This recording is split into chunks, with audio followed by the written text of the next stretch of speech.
Hi, Bob Wells here, and welcome to another edition of Undercurrent Stories. Have you ever looked up at the moon in the night sky and wondered why it's there, how it was formed, and what effect it has had on us humans and animals down on Earth? Well, here to answer those questions and many more, I'm joined by Rebecca Boyle. Rebecca is an award-winning science journalist contributing to Scientific American, the New York Times, and many other publications. She's author of the book Our Moon, A Human History: How Earth's Celestial Companion Transformed the Planet, Guided Evolution, and Made Us Who We Are. And just before we speak to Rebecca, I would like to give a special thank you to those listeners who kindly contributed to the show and sent in their own questions about the moon, some of which we'll be using in this interview. So thank you Steve Snow, Tim Clare, Andy Wells, Steve Kite, Augie Harrison, Duncan Barker, Mike J, Axie Deck, and Guy Hewson. Thank you. Hello and welcome to the show, Rebecca. Thanks so much for having me. Great to have you on. Whereabouts in the States are you? I'm in Colorado Springs, so right on the side of a mountain. Before we talk about the moon, could you just please tell us a bit about yourself, your life's journey, and how you decided to become involved in scientific journalism and the moon, please? Yeah, so I used to work for newspapers, and I've always been a professional journalist, and this is the first time I decided to kind of combine my first love, which was astronomy, and really the moon, with my second love, which was writing. I went to space camp when I was a kid, and I thought I wanted to be an astronaut, but then I went to college and realized most astronauts come from the military, and I didn't really want to have that background. So I studied literature instead in college. And I think I came at this book from just the point of view of I wanted people to appreciate the moon kind of the way that I do. And that was how I started it. And then as I did the research, I kind of came to understand that it was more than an appreciation. It was more like an argument that the moon is responsible for everything that's ever happened here, or at least very much involved.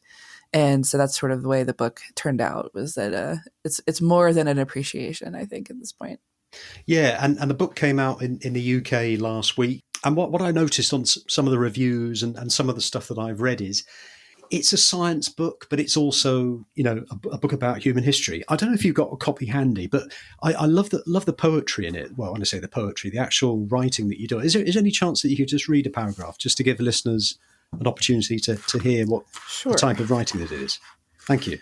Yeah. So I'll read from kind of the first main chapter here after the introduction. The moon is different. It is like nowhere on Earth, which is a watery bubble improbably bursting with life in a universe of emptiness.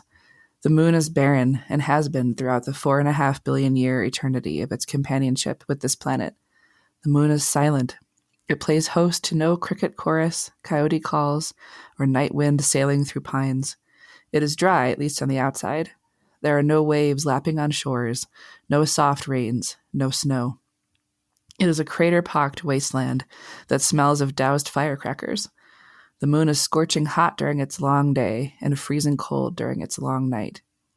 The lunar landscape is grayscale, but flecked with shades of tan, chocolate, beach sand, chalk, gold, spicy mustard ochre, and in the words of Apollo 11 astronaut Michael Collins, a cheery rose hue. Sunlight on the airless moon plays tricks on human eyes, warping a moonwalker's sense of crater depths and hillside angles, making tiny slopes look like vertiginous peaks. All is monotony. There is no blue, and there is no green. No sunlight scatters through a watery atmosphere. No lichens splotch the moon's rocks. No bacteria grow in its dirt to help plants flourish.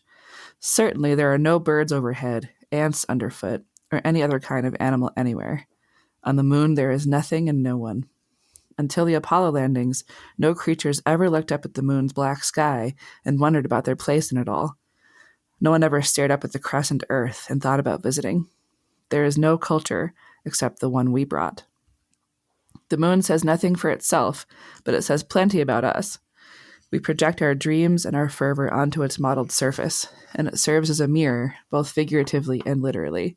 It reflects sunlight and even Earth's own light, ashen earthshine, back to us. We can see this phenomenon when the moon is a crescent, and yet its full disk is just barely perceptible. The moon is Earth in inverse, a desolate rock whose scars whisper of our world's violent past and underscore its riotous gardens of color and life. The moon contains only what we imagine it to contain. It harbors only what we birth in its seas. It's beautiful. Obviously, a lot of the book is to do with the influence that the moon has had on mankind and the evolution of civilization, our history, science, philosophy, religion, etc., etc., etc. But would you mind if we just talk about the moon itself? I think most of us know a little bit about the moon. We know it's roughly 250,000 miles away and stuff like that. But can I just ask a few questions in relation to the moon? Yes.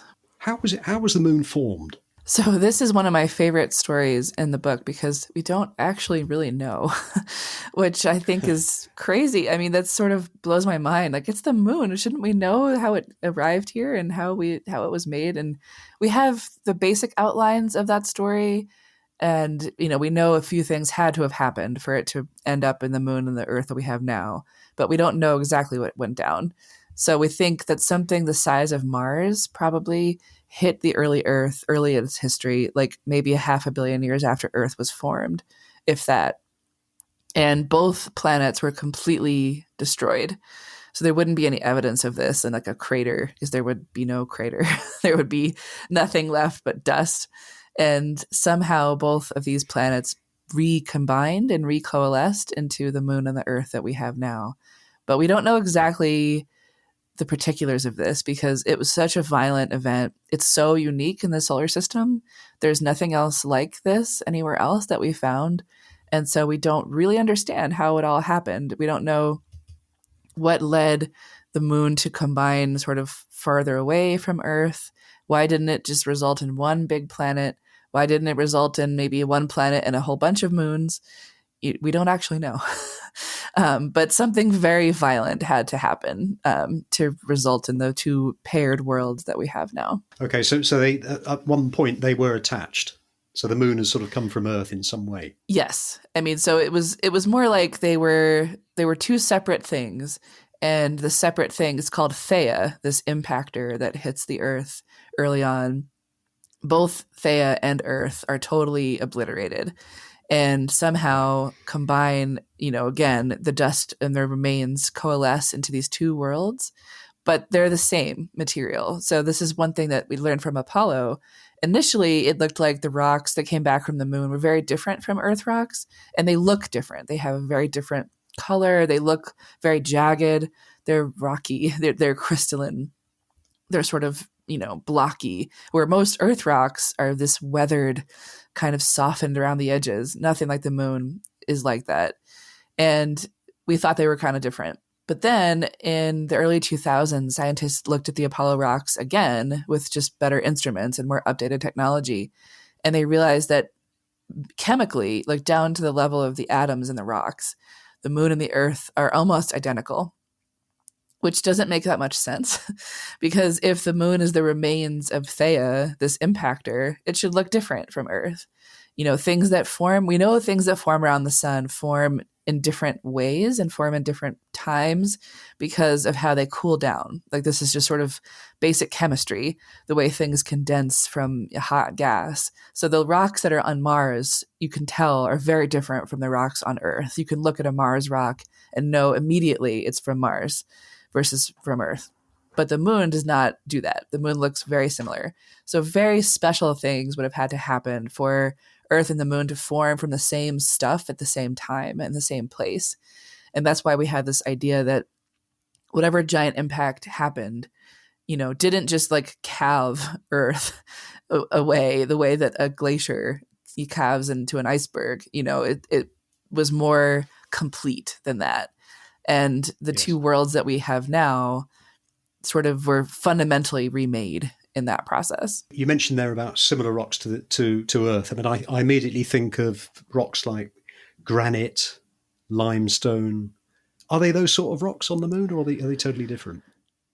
There are granites on the moon, and in the sense that there are just like bedrock basement rocks that the way that Earth makes them. But most, Earth rocks are different. I mean, there are sedimentary rocks on Earth, which form from, lake beds or seabeds over time, sediments falling down onto them and compressing. And there are igneous rocks, which are born sort of in the innards of Earth. That's how most moon rocks were formed. And there are metamorphic rocks, which are the other two rocks that are sort of combined and changed in the crucible of time. And the moon does not have processes like that. The moon does not have any plate tectonics or any geologic cycle anymore. It probably had, a more soft interior and a molten core at some point early in its history, but it's long since cooled off. And there's no activity anymore inside or outside on the moon that could change its rocks. So they look sort of like, if you could imagine what original, first generation Earth rocks would have been like, that's what the moon rocks are like. And that's one thing that makes the moon interesting, actually. It's a way of studying early Earth because of that. And you mentioned there that the rocks on the moon would be the sort of rocks that we've got inside our planet, deeper down. The way that Earth makes rocks is, it has a sort of soft mantle underneath our crust. And it's not soft in the way that it's like, pudding or like it's flows like we would think of, but it's more like maybe candle wax, where it's soft, but it's solid, if that makes sense.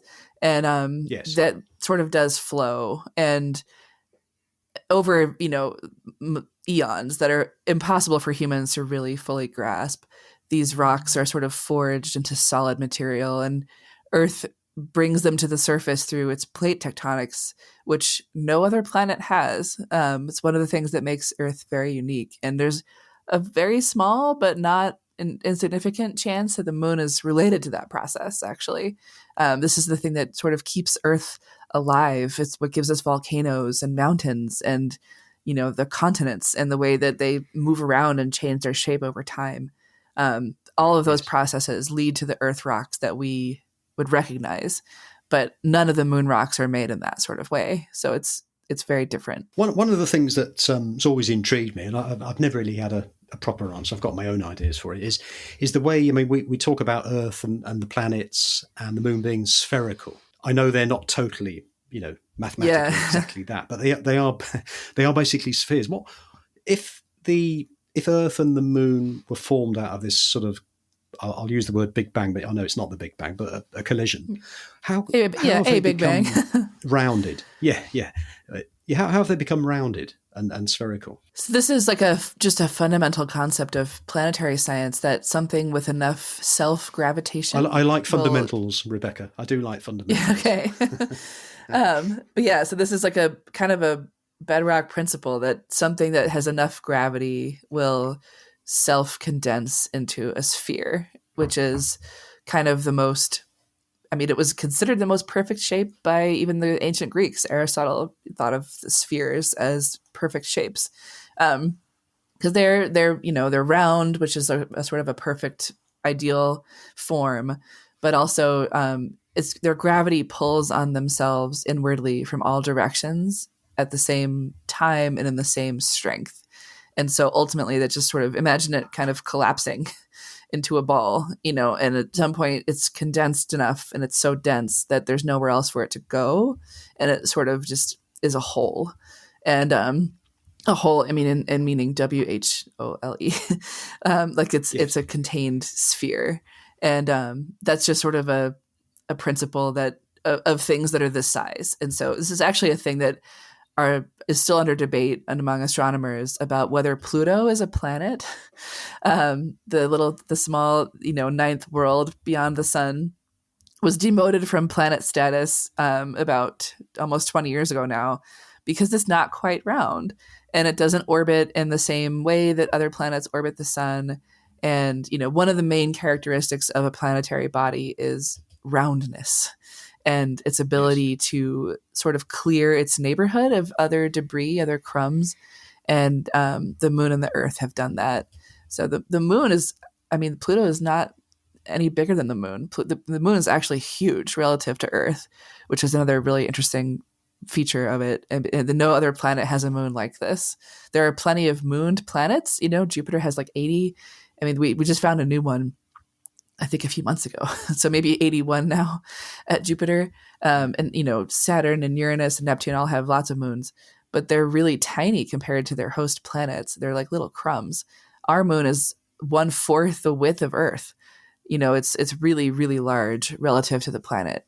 And so that's another thing that makes them both unique. Is it about 250,000 miles away from Earth? Yes, that's an average because it does not orbit in a circular pattern. It orbits in an ellipse, which we learned from Kepler, in the 1600s. I have this whole thing about this in the book too, how Kepler determines planetary orbits are not circular.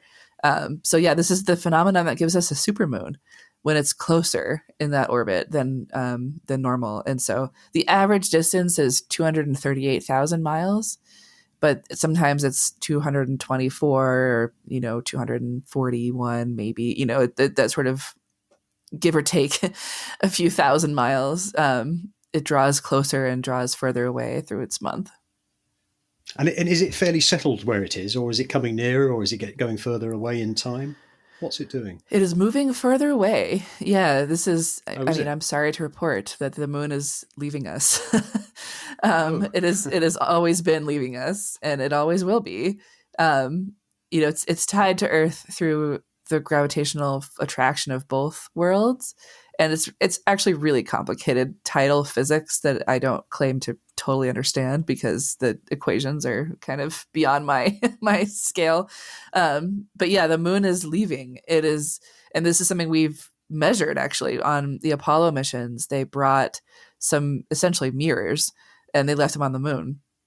And there are experiments on Earth that still now bounce a laser off those mirrors and measure the time it takes to return. And that's how we can measure the lunar distance. And so we know that it's changing and it's moving away over time. And because of that, we also know that the length of the day is changing. So Earth's day is getting longer because our rotation is slowing down as a result of the moon moving away from us. So it'll be a long time before we have to worry about this. But eventually, in a few million years, tens of millions of years, it will be so far away that it will no longer be able to totally eclipse the sun. And do we know, I know it's a very difficult question and there's lots of physics involved and all the rest of it, but do we know in terms of a very simple question, every year, how much longer that year is becoming with how much longer the day is? Is it milliseconds or? It's like, yeah, fractions of milliseconds over time. Yeah. But, like 400 million years ago, the day was about 20 hours long. And now it's 24 and a few minutes long. And so over time, it will be 25 hours, 26 hours, but that's in the far future. It's milliseconds a year. At most. There is an equation for this, and this is a debate actually among scientists. What the precise change is? It's called delta T, and there's this value that is expresses the rate at which Earth's day is lengthening, and this is actually still like a problem in science. People are trying to nail that down. Yeah, not one for us to worry about at the moment on Earth, though. Yeah, we don't have to worry about that yet. It's, in millions of years after humans are gone or have, been uploaded into AI or something, then it will be, it'll be very different, but that's not our problem. One of the thoughts I had when I was doing the research for this show was that I was thinking, I'm assuming that the gravitational force of the Earth is obviously is stronger than what the gravitational force is on the moon. I was half thinking that the moon might be being dragged towards us because of gravity. But obviously not. Yeah, it's balanced out and going further away. Yeah, I mean, that's a logical thing to think, and if that were true, that would be very bad for us. If the moon was being dragged closer to here, then that would be catastrophic for Earth. But this is one of the parameters that helps scientists understand its formation, actually, is the rate at which it's moving away from us. Because we know that whatever caused the formation of the moon was moving very fast as Earth is through space. I have to look up the value right off the top of my head. I'm not sure how quickly we're moving, but we're moving at an absurdly fast speed around the sun. And the sun itself is moving very quickly around the Milky Way. These are speeds that are hard to really kind of imagine. Once they become astronomical, it's sort of hard to grasp. But the moon is, whatever made the moon was flying toward Earth at an incredible speed. Earth was also moving very fast, and the violence of this collision splattered apart both of these things, but they didn't stop traveling. And so as the moon formed kind of separate from the Earth, likely in the same cloud of droplets of dust and gas, it still kept moving away, essentially. And so it's still spiraling away from us. And it will always be that way. It will never return from whence it came. One thing I'm very keen to talk about is man's civilizations, or the moon's impact on civilization. If you take us back in time before man came into the world, what influence did the moon have once it had sort of been driven away, formed a sphere? What sort of influence did it have on Earth? Earth, when I say Earth, I mean life on Earth. I think it was a very profound influence, and I think this is still only beginning to be appreciated. So we don't really know exactly how life originated, but we think it happened in the oceans, either in deep ocean ridges where the Earth's mantle meets the water, and there's this interesting exchange of heat and chemicals, or maybe in tidal pools at the edge of the water, where the water again met the crust, but cooler temperatures and exposure to the sun and radiation. We don't really know. Those are the two kind of prevailing theories, but either way, the moon would have played a huge role in fostering that those adaptations, because either it was dragging early life forms from the seafloor up into the water column higher up, or it was creating the tidal pools that life may have used to first form and to first differentiate. And, so either, no matter what, the moon played a huge role in the very, very beginnings of life. And I was surprised working on the book, the extent to which the moon plays a role in vertebrate evolution, so backboned animals. This is actually very recent research. But as we mentioned before, the moon is 400 million years ago. The moon was closer and the day was shorter. And so the tide would have been more powerful at that time because the moon was nearer, and its strength would have been more, it would have been a higher pull on our oceans. So the tide would have been more extreme. And some scientists decided to look at this and to figure out where on Earth, were the tides very extreme, and did this correlate with the emergence of animals onto land? And it turns out that it does. The tides around 380 million years ago in the Devonian period would have been extreme in a few areas on Earth. And these are the same areas where we find the first trackways, so the first footprints of land animals, and the first fossils that represent this transition between living on the water and living on the land. And this is around this time is when Pangea is starting to form. So this is the supercontinent that gives rise to the dinosaurs and is kind of the famous, the most famous supercontinent in the supercontinent cycle that we have. But because this is happening, ocean basins are starting to close. So you have these very narrow inlets of water, and the moon being closer, the water being, kind of more extreme, tides would have been really, really extreme from high and low tide. So if you're a fish, on a shoreline in shallow water, the water is flowing away from you at, feet per minute. Like it is rushing out or rushing in. And so you'd better be able to adapt to that. And if it's rushing out, either get back to the water or learn how to breathe the air and walk on the land, move your body across the sand instead of through the water. And that's what happened. And we know that's what happened because of fossils like Tiktaalik is probably the most famous transitional fossil between fish that dwell in the water and amphibians that dwell on the land. And this is the same time frame, basically, that this is happening. So we know that the moon would have played a huge role in fostering the evolution of complex life on land. That's an incredible fact. Yeah, and I don't think this has been really well understood. I mean, this is some of this research was published in 2020, so this is very recent. And it's in part because of newly possible, really detailed tide models. So we have paleoceanographers working on this, looking at ancient bathymetry, so looking at the depth of the water in the ancient oceans, and just really sophisticated computer modeling was able to piece this together. What sort of evidence do we have of early man's recognition of the moon, and what did she use it for when they first arrived? The first thing that I think humans would have used it for would be timekeeping. And as a practical use, there are a lot more I have a lot more discussion in the book about how people used it for devotional purposes too. That would have become later. So, I mean, some of the earliest cave paintings in France and in Germany and Spain and now in Indonesia show this sort of relationship that ancient humans had with the sky, where they're depicting animals a lot of times, but they're also depicting stars and maybe the moon and lunar cycles and lunar months. So like the time it takes for the moon to return to the sky again is 1 month, which is why we call it a month. It comes from an old English word called moonth. And people were using this to be able to track the seasons and to be able to figure out when animals were going to be having their young, or when you would need to be hunting certain types of prey or game.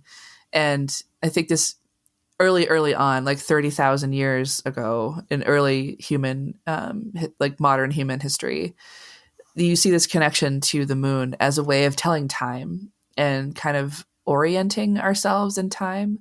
So as far as we know, humans are the only species that do this. You know, I mean, like squirrels can plan by putting nuts away for the winter or something, but that's not quite the same as a human sitting there and saying, 6 moons from now, I'm going to go on vacation, or 6 moons from now is when the salmon are going to be running and I need to go and make a net and get there in time to catch some fish to feed my family, you know? And I think the moon is really what enabled people to do that before written language.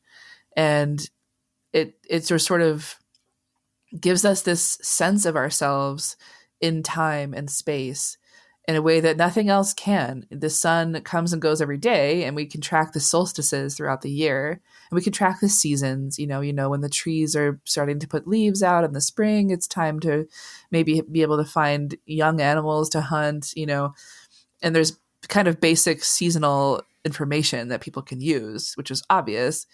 But the moon changes every night. It looks different on the timescales that we live our lives. You can say to somebody, when the moon is half full, I will meet you at this location, you know, and do this transaction or have this meeting or anything, you know, anything you could imagine people needing to do before the time of mathematics and before the time of written language. Yes. The moon was a really powerful tool for early humans. One question I've got on that is the dynamic between, because the moon's every 28 days. Yes. So yeah, it's about 29 and a half days technically. Yeah. Is the lunar cycle, synodic month. Yeah. Well, according to my maths, doesn't make 365 days. So would you be able to explain, the dynamic on the difference between sort of, I suppose it's the sun's year and the moon. Yeah, the solar year, the tropical year. Yeah, so sorry, the solar year are different. Yes. Yeah, this is, so in the book I have a whole chapter about this and how people kind of figure this out early on across cultures on Earth, across time on Earth. People figured out different ways to combine these years. You have to kind of marry them in a way that's very complicated. So yeah, there are about 12 lunar cycles in a solar year, but 12 lunar cycles is 354 days, and a solar year is 365.25 days. So that's a 12-day difference. So if you use a calendar that's based on lunar cycles, you're going to be off by, within a couple of years. Your solar calendar has fallen out of sync with that. So if you use the moon to say, oh, and the 8th moon of the year is our harvest festival, well, a couple of years later, it's going to be like the middle of the growing season, like you need to be able to figure that out and reset your calendar. And cultures across Earth had ways of doing this. And I think ultimately the people who figured these things out and either controlled the methods or the tools used to synchronize these two calendars end up being very powerful people. Because, if you're the guy who controls the calendar, you control society, you control the timing of events, you control the timing of markets and business, and ceremonies and even weddings and things like that. And so if you have the skills and the knowledge and, the physical tools needed to do this, you would have been a very powerful person. And we see evidence of that throughout the Bronze Age, especially. But also, the Maya figured out that there were different lunar and solar cycles and had different interlocking calendars that were able to combine these things. The pharaohs in Egypt figured this out and used the stars instead to synchronize their year. And so, yeah, I mean, it was very complicated to do, and people who figured it out had to be very good at astronomy. And sometimes they needed a device or a place to go to be able to make this calculation. And so those devices and those places would have been very powerful. It's got me thinking on the we've obviously got Stonehenge in the UK, and there are other henges around the world. Is there any evidence that any of these types of henges are related to the moon rather than the sun, or is it all the sun? Yes. There are a lot that are lunar. There's some evidence that Callanish in Ireland is a lunar monument, but the most obviously lunar ones are in northeastern Scotland. Throughout Aberdeen, there are a bunch of these monuments, these recumbent stone circles. There are a lot of them, and they all have this defining feature that there's either 12 or 13 standing stones, like you'd have at Stonehenge, these large kind of monoliths in a circle. But there's also a sideways laying stone, a recumbent stone. And those are almost always oriented to the southwest. And it's thought that these were lunar monuments and that people use them maybe as a place to communicate with other neighboring clans or to conduct ceremonies, maybe to have funerals, funeral pyres. There's a lot of evidence of burning inside these circles from dating to thousands of years ago. And they've been used and, even really still are used in a way. You can still visit them and walk in them and marvel at them. And there are signs describing them and trying to understand what they're used for. And these are almost all considered to be lunar monuments and not just solar monuments. And they may have been used to do the same thing we're talking about with combining the lunar and the solar year. But some of that's a little bit more open to interpretation. On the moon's influence on the tides, what about the moon's sort of impact on us as human beings? People talk about people having the full moon influence and things like that with vampires and stuff like that. From a scientific point of view, I guess, it's not some subject that really is, I wouldn't think an awful lot of time is devoted to it. But in the research that you did, what were your thoughts on the impact that the moon has on people and animals, for that matter? It has a profound impact on animals and on plants, actually, which I was surprised to learn. And I think because of that, and we know that that's true, that we should assume that it has some influence on us too. I think we've come away from the era of, lunatic asylums, which literally is derived from the moon. Lunatic is lunacy, comes from luna, the Latin word for the moon. And so people really did think that the moon was changing behavior and changing people's mental state. And we've moved away from that, belief in modern life. But I think it's actually probably not untrue. And there's quite a lot of medical research about this. And the thing is, it's really hard to separate the signals. We have so many hormones in the water supply. We have other pressures like artificial light at night, a 24-hour cycle of information and shift work, all these things that affect our mental health and our behavior. So it's hard to really say that, the moon is why, but there is some evidence that it does play a role in our biology. There were a few papers I have in here that talk about during full moon cycles, they coincide with episodes of mania and bipolar patients. So people experience more manic episodes. And this may be because, people don't sleep as well when the moon's really bright. There may be some gravitational effect we don't really understand. And so, I think it shouldn't be dismissed outright that the moon plays a role in our psychology even now, even though it's harder to prove that. It's difficult to sit there and say, like, there's no other reason why this person has this episode of mania, but there are a few studies that have done this. And there are studies that look at things like, the incidence of aneurysm and stroke increase during full moons and new moons, which is when the moon and the sun and the earth are aligned. So the moon's gravity is sort of amplified by the sun. And, I think that there's a lot of legitimate evidence that suggests the moon is playing some role in human biology, even now. we know that it does in animals. I mean, I have an example in the book of wildebeest in Africa. They time their migrations according to the moons that happen after the winter solstice. And they have to calve at the right time so that their calves can migrate with them these huge distances. And if they don't give birth at the right time, the calves are too weak to take the journey and end up being eaten by crocodiles or other predators. So wildebeest time their reproduction according to the cycles of the moon. And we know that corals do this. Tiny little sea lice, these little like marine worms, little tiny organisms in the ocean, all use the moon to coordinate their reproduction and the timing of their biology. And so, I don't think we're not divorced from that either. I don't believe. You did the research for your book. You may have already had some surprising facts, but are there any? Did you discover anything of real interest that you didn't know before? That you'd like to share with listeners, Rebecca? One thing I did not know that I am still kind of shocked by is the work of this Scottish botanist named Peter Barlow, who died in 2017, but he dedicated a lot of his career to studying the influence of the moon on plants.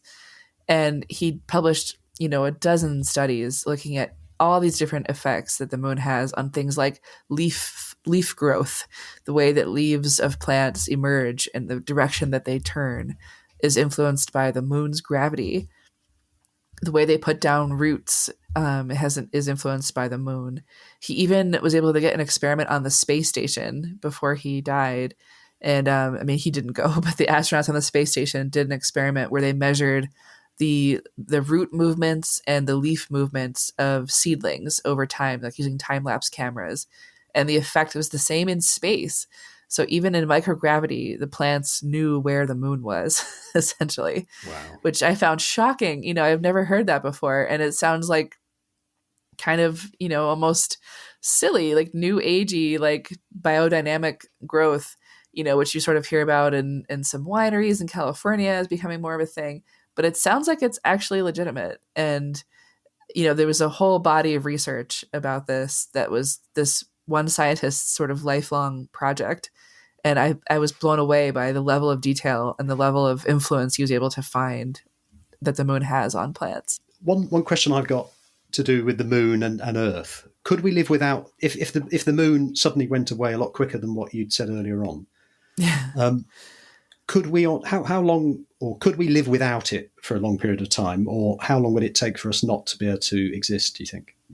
It would be a bad thing for us and for everything else on Earth. And there are a few reasons why. I mean, the sort of, repeating tidal cycles would really disrupt the oceans.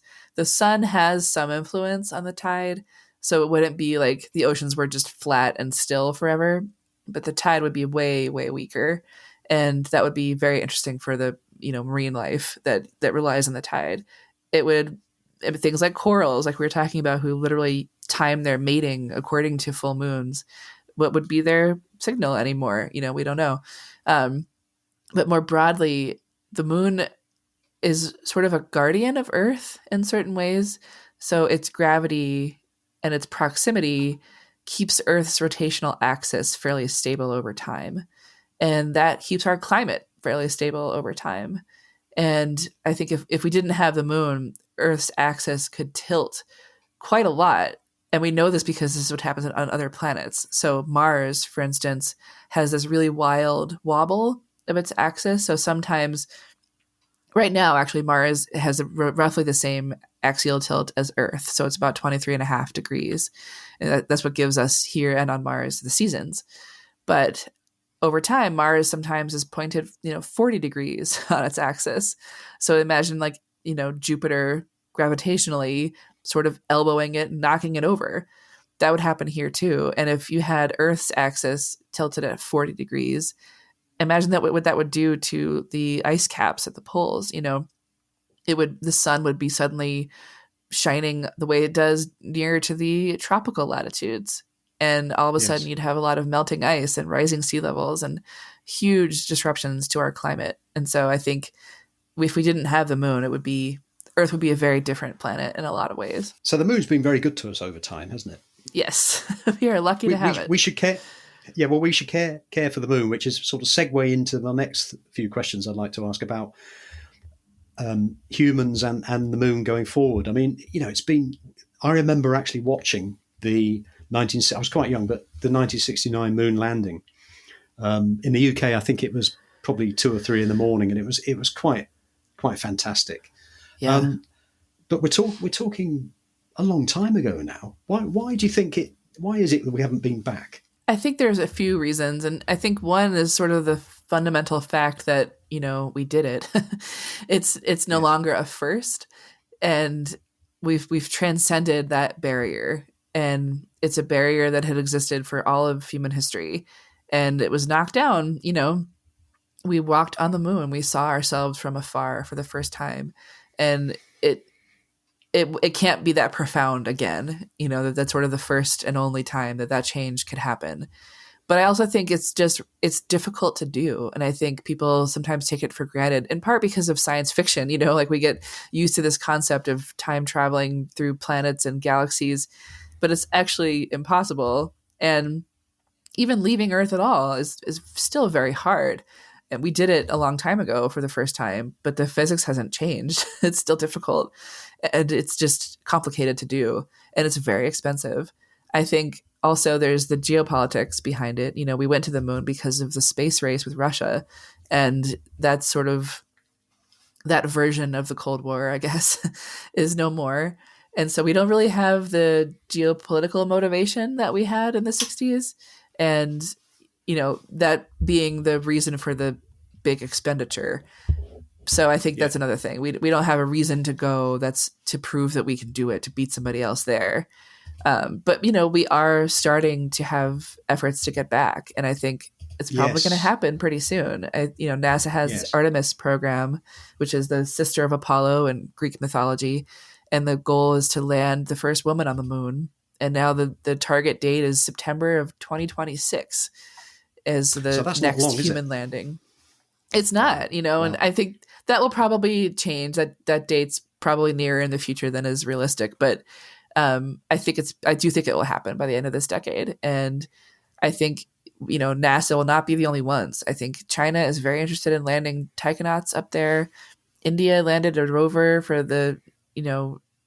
a few months ago now. Japan just landed a new lander just a few days ago, and becoming the 5th country on Earth to land safely on the moon. So there's a lot of interest in getting up there again, and I think it's going to start happening pretty quickly. I don't think people may be aware of how much that's already happening. Do you think that it'll be a lot quicker to get there now compared with the Apollo missions, or do you think they reach the optimum speed from Earth? Well, it's so far away that it just takes a few days. If you have to get to very high speeds and a lot of power to create the energy you need to get off Earth and out of Earth's gravity. So you have to go very fast, but then you have to go to a complete stop. So it's hard to do. It took Apollo about 3 days to get there. The current missions are taking between a week and several weeks, depending on how they organize their orbits. So the new NASA orbit is very interesting. It's this sort of looping path that kind of uses Earth's gravity as an assist to slow down. And it takes a lot longer to get there. It takes a couple weeks. And so, I think there's still a lot of orbital dynamicists working on this to figure out the best and most optimal way to get people there safely and quickly. But it's going to take time no matter what. So it sounds like it's more about the most efficient, safe way to get there rather than getting there in 3 days.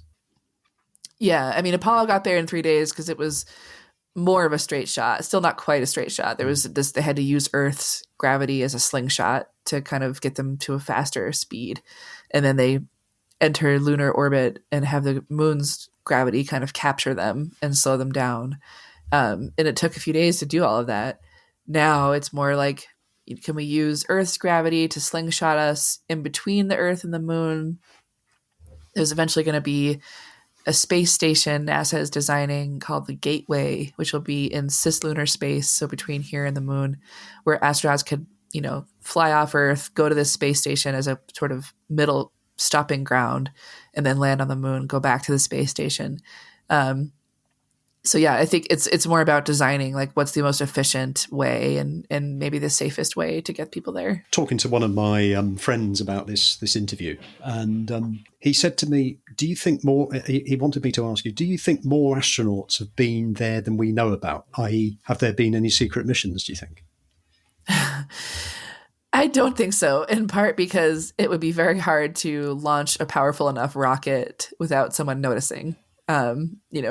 We were, even during the Cold War, we knew what Russia was doing, launching their rockets, testing nuclear weapons because of the disruption that happens in the atmosphere. And even just on the Earth itself, you have geophysical monitoring stations that are looking for things like the rumble of a nuclear bomb going off, in part because of treaties that we had during the Cold War. And that's still the case. And we have now a network of satellites watching the entire globe, and a lot of that is beyond my knowledge of classified information. So, but I'm very confident that if another country had landed up there, we would know about it. And they would have wanted us to know. It would have been a huge accomplishment. And I think it would be a strange thing to keep secret from the rest of humanity because it would be such an achievement. I think anybody would want to be able to share bragging rights about that. I have to ask a conspiracy theory question. How would you convince a modern-day internet conspiracy theorist that the moon landings were not faked? I'm sorry to put you on the spot.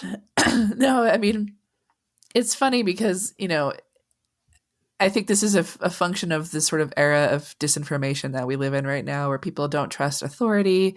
They don't want to trust reality. They don't, they are suspicious of anything that is sort of received wisdom. And I think part of that is something to respect. We should all be skeptical.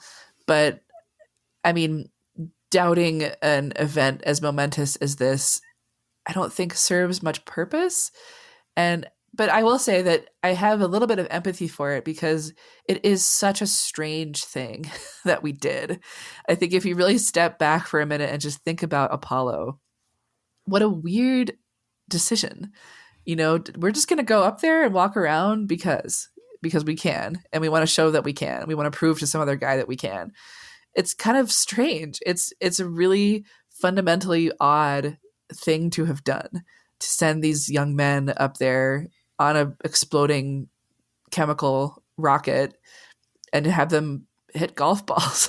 Part of me is still kind of like, why did we do that? And so I have some empathy for people who question whether that actually happened, because it is so bizarre and so transformatively strange. But I mean, I've seen the rocks, and I think I don't believe in conspiracy theories as a general rule, but I'm convinced that the moon landings did take place and that there's something we should all be very proud of. Yeah, me too. And looking to the future, we talked about there's almost like a sort of new space race with India and Japan and the US looking at doing something. How long do you think it would be before there'll be tourism on the moon? I don't think it will be very long. I think, it's difficult. It's expensive. It's very dangerous. There's a lot of reasons why it's not the best idea. But I think there's a lot of people who are interested in doing that. And I think it's probably going to be happening in the next few years. I think the success or not of the Artemis program is going to be interesting in terms of that, because, if NASA has a hard time pulling it off with, national support and not very big budgets anymore, but still some federal money, and they're investing in this, if they can't make it work, I think it will be difficult to argue that a private company will make it work to send humans. But I do think private companies will be going up there, and they are now. I mean, we had a launch 2 weeks ago in the US of the first commercially funded moon lander, and it did not make it because the launch went well, everything went well, and as the lander separated from the rocket, it had a fuel issue, and it was leaking fuel and tumbling in space. And they were able to correct it a little bit, but they didn't have enough fuel to land safely on the moon. So they decided to turn it around, and it burned up in Earth's atmosphere a few days ago, which is a real bummer for everybody involved in this project. But, there's another one launching in a couple of weeks. And after that, more. So I don't think it will slow down anytime soon. And I think it's only a matter of time before you see humans trying to get up there for tourism. There's been a lot of talk about the sort of possible valuable resources on the moon, with a view to using them, and I'm assuming bringing them back to Earth. What are your thoughts on that? So some of this is a little further afield than I think people, maybe want to acknowledge or even fully understand. And sometimes it's things like, oh, there's lots of helium-3, which is the volatile form of helium, which could be used in a nuclear reactor, on Earth or in space. And, that's sort of up for debate. The primary thing the moon has, which would be of interest, is water. And it's not lakes and oceans like we have here, but it's more in the form of hydrated minerals, and then probably some ice in the floors of some craters that never see the sun. And the reason for that, why that would be valuable, was for people who are on the moon, is you could take that water and refine it and maybe even use it for drinking or human use, or more likely refine it into rocket fuel. So if you can split the hydrogen and oxygen in water and refine it, then you've got rocket fuel. And so you don't need as much now to take with you to get back off the moon or to go somewhere else, like maybe Mars or an asteroid. So I think people are looking at using the moon for resources, one of them as a, maybe a fuel depot, and a place to use as a jumping off point for elsewhere in the solar system. Okay. So could use the helium-3 for that? That would be more like a power source for some kind of nuclear reactor that would, provide energy for use. And going back on the water, they're definitely, obviously sequestered in rocks, but there's definitely water up there, is there? There's a lot, depending on which instruments you are looking at. But yeah, there's been a bunch of studies now in the past 10 to 15 years looking at lunar water, and it seems to be a lot of it. We don't know the form exactly. We haven't found like a deposit, like an aquifer like we'd imagine on Earth, but it's possible that those are there. And this is one of the main goals of the next few fleets of lunar landers. They're looking for water. So NASA's launching a rover potentially by the end of this year, but we'll see, called Viper. And it's looking for water. That's its entire mission, is to go prospecting to look for water deposits at the moon's south pole. I guess the impact of if we did go up there, one of the impacts would be creating dust, moon dust, because I've seen pictures of, if you're up there and you walk along the moon's surface, you can kick up quite a lot of dust. Do you think if we do too much up there, that it could actually envelop the moon in a dust cloud? It would not, because the moon, it doesn't have any atmosphere to carry the dust along. So what would happen is over time, some of the dust goes into orbit around the moon, but it would have to be, quite a lot of activity to kick up enough dust with enough energy to get it high enough to launch it into lunar orbit. But eventually it would settle back down. There's no atmosphere to blow it around, to carry it elsewhere, to kind of settle it. It would just kind of fall back. Like imagine dropping a feather and just fall flat. But yeah, the problem with dust actually is how abrasive it is. Moon dust is really sharp. It's not like dust on Earth. Most dust on Earth comes from us, from human skin and hair and animals and pollen grains, and it comes from life. Or, rocks and things that are beaten down by wind and rain and hail and oceans. And it's soft. It has these sort of rounded edges because a lot of it's biological in nature, or if it's not, it's, pulverized by the forces that Earth has, which are not on the moon. There is no wind on the moon. There's no crashing waves. There's no plate tectonics that reshape rock over time. So every bit of moon dust is like a jagged little knife and it's very abrasive to breathe it in. It drove the astronauts crazy. It's so fine. It's almost like baking flour. It's very powdery, so it sticks to everything. It sort of has a static cling. It gets in every crack, every crevice of your spacesuit, of your spacecraft. It's going to be a huge problem, actually. I think people who imagine going to the moon and living up there, working up there, probably are not aware of how much of a hazard the dust is going to be. It's going to be probably the biggest challenge we face. That's interesting. And how dangerous is it? Have they done any tests on it to see how dangerous it is? It's not dangerous in that it doesn't have any pathogen or any illness that would make you sick. But the Apollo astronauts all talked about having symptoms of like a head cold, just very congested and like itchy and made their eyes water. And it was just very annoying to deal with when they were in their lunar landers. And who knows over time? I mean, sure, it would be, we've done plenty of studies on mining workers on Earth, for instance, who are exposed to the sort of flaky rock in their work. And it can cause all kinds of lung issues and yes, cancers. And, I think there's a very real possibility that people who live on the moon or who work on the moon and go back and forth even are going to have lunar dust will be a major health hazard over time. Yes, I guess it's no difference if you're decorating, you're sanding for a day, you need to wear a mask, otherwise you'll breathe it in. And as you say, you'll get that head cold and possibly worse. Right. And yeah, you don't want to be breathing in foreign materials, but on the moon, it'd be hard to avoid. Yeah. Okay. Well, we've covered the health and safety aspects. That's good. One last question I've got about the moon itself, the South Pole Aitken Basin. Yes. Is that featured in the book? Yes. So this is the largest impact crater in the solar system. And it has a lot of interesting stories to tell about the moon's history and Earth's history. People are targeting this area for a few reasons. And one is that it's actually on the far side. You can see part of it from the near side because it's so huge, but it's on the far side of the moon, which is really hard to access. We've landed a few spacecraft there now. We, meaning humanity, China has pulled this off. Nobody else so far has pulled this off. When you say the far side, is that also the dark side of the moon? It's not the dark side in that it's not always dark. I think we've come to call it that because it's sort of culturally, it's dark to us.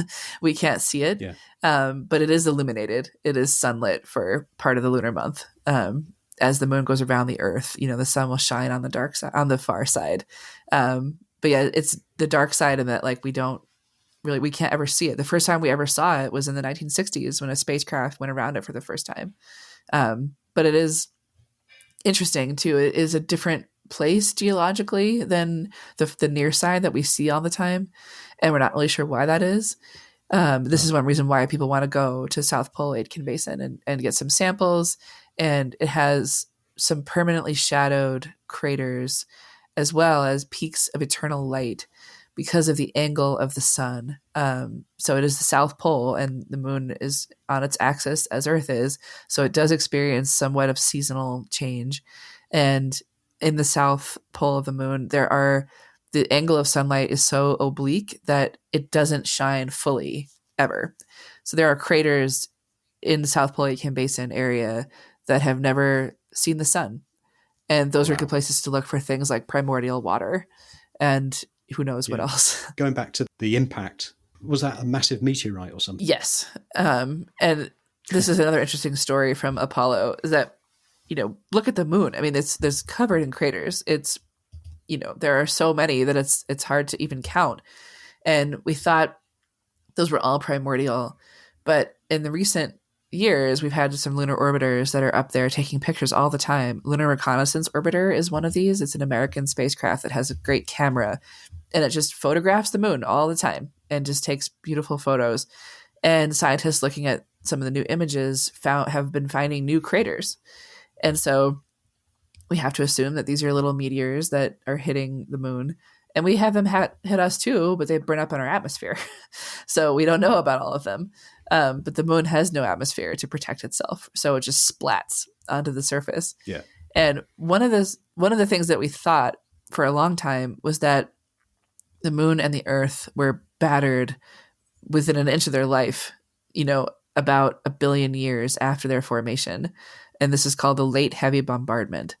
And this is a very dramatic theory that, some migration of Jupiter and Saturn sent a bunch of asteroids hurtling toward the inner solar system and just pummeled all the inner planets. So Mercury, Venus, Earth, Mars, and Earth's moon would have just been like wasted by asteroids over, a few millennia. And it would have sterilized Earth, this battering, it would have been so horrific. And Earth doesn't have any scars of this because we have plate tectonics and we have a water cycle. So Earth erases its past. The moon does not. And that's one reason why we'd like to go back and look and get more evidence of this battering.